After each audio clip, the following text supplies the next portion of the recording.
প্রথমে ছিলে অচেনা, ধীরে ধীরে হলো জানাশোনা।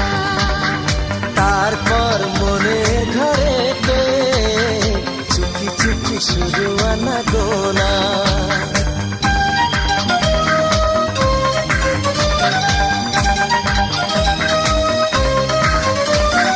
প্রথমে ছিলে অচেনা, ধীরে ধীরে হলো জানাশোনা।